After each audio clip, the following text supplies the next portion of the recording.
It's so easy for the road out of binge eating towards a successful and peaceful relationship with food to become way too mindset focused and not enough about practical, actionable skills. So today, I'm here to remedy that. Today, we're going to be talking about the most important practical step that you need to be taking to improve your relationship with food. And I'll also share the two most common mistakes people make while trying to action this step. So here we go. Bad experiences with dieting and health interventions and feeling shamed into dieting or into weight loss have had some pretty unfortunate consequences when it comes to a lot of people's relationship with things like shopping, food prepping, and just setting ourselves up to win when it comes to the food that we have available. And I know this is a really complex topic because it involves sometimes systemic issues and accessibility and a whole lot of variables that are sometimes out of our control. But as best we can, if we're trying to improve our relationship with food, we need to make sure that the foods that we want to be eating are essentially within 20 feet of us at all times. And I'm going to be real with you. This is a practical step that a lot of people struggle with for so many reasons. But if we don't do this, if we don't keep the foods that we would rather be eating, that we like supporting ourselves with, in our environment, kind of close by, we go hungry, we reach for things we'd rather not be eating, and we fall on our faces sooner or later in one way or another. So putting all the mindset stuff around food aside for today, let's take a second to get really practical with this and set you up to win this year. I'm going to ask you 7 questions. I want you to grab a pen and paper and jot down your answers. I'll wait while you grab your pen and paper, by the way. Pause the video if you need to. I mean it. Grab the pen and paper. I know if you're anything like me, you're listening to this and thinking, yeah, I'll just listen through once and then later today I'll grab some paper and a pen and whatever. No, don't do that. That's what I would do. If that's what you're doing, I see you. Grab a pen and paper, travel through this with me, write down your answers to these questions because I promise they're going to help set you up for a really good year. And remember, as we get into this, no plan survives first contact with the enemy. So this is your initial plan.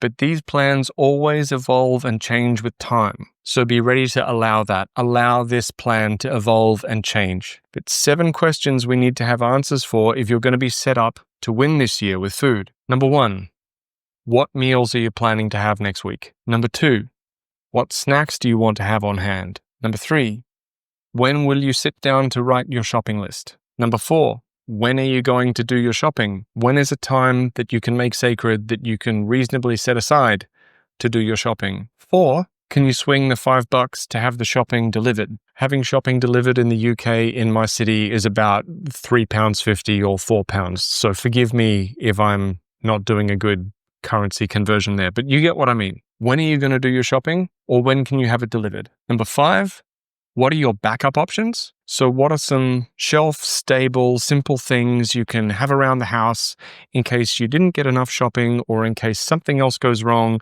and you need to put together something resembling a lunch or dinner? These backup options, they don't need to be perfect. They just need to be a few steps above standing in front of the kitchen cupboards eating random things. 6, what is your emergency go-to takeout option that's still going to leave you feeling pretty good? Not that I want to influence your decision at all, but when it comes to takeout options in case of emergencies, if I've been unorganized or haven't bought enough shopping or whatever, there's a Thai place that I order from that does a really good chicken pad see ew. That's one of my go-to backups. I know that if I order a whole pizza or something like that on like a Thursday, I'm not going to feel super great about it. You order pizza if you want. That's not what this is about. But what I'm asking is, what are your go-to takeout options that you can have in case of emergency, but you're still going to feel good afterwards? And number 7, when can you set aside some time to do some basic prep? There are no right or wrong answers here. Some people I know use a food delivery service or a meal prep service and get all their meals prepped. Other people cook all their stuff from scratch, and any combination of things in between.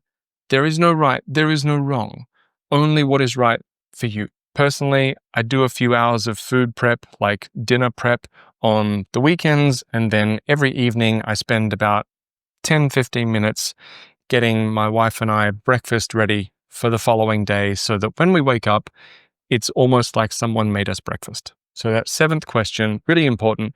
When can you set aside some time, minimum viable time, to organize some stuff for yourself after you've done your shopping? All this is essential because, like I said, if you don't have the foods that you want to be eating available, other things are going to happen. Set yourself up to win. So 2 common mistakes to avoid.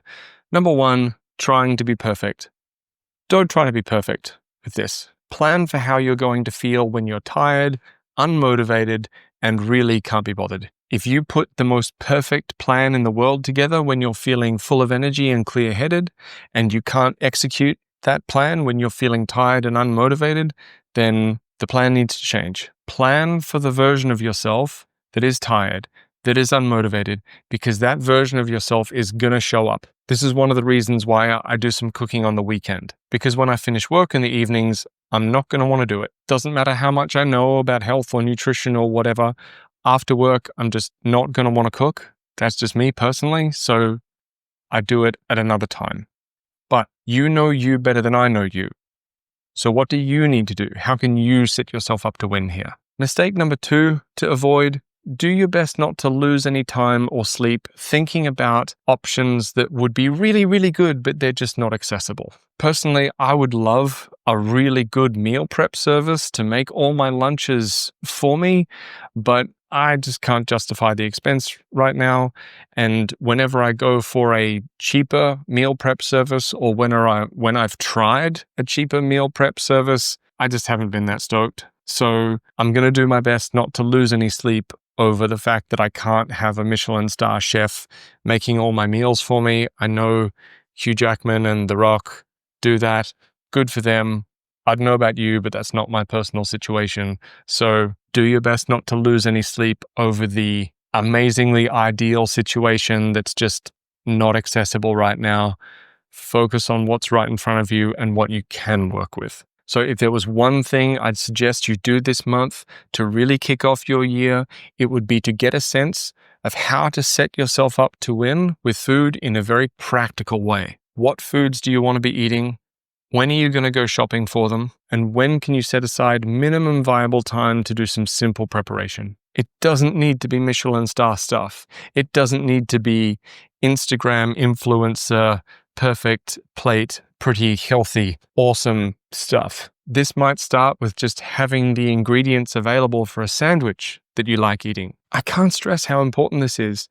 So many times I've had really deep conversations with people about mindset and perspectives and insights and feelings and all that kind of stuff, only for all of that to fall apart because when it came time to have lunch, we weren't organized. There was nothing around. So don't put yourself through that. Make sure that any good work that you're doing with mindset and emotion and all that kind of stuff actually is built on a platform that supports you by having food that you want to eat available. Because like I said, if that doesn't happen, we're going to fall flat on our face in one way, shape, or form sooner or later. So grab a pen and paper, work through these 7 questions, create your plan that will change and evolve. Remember that?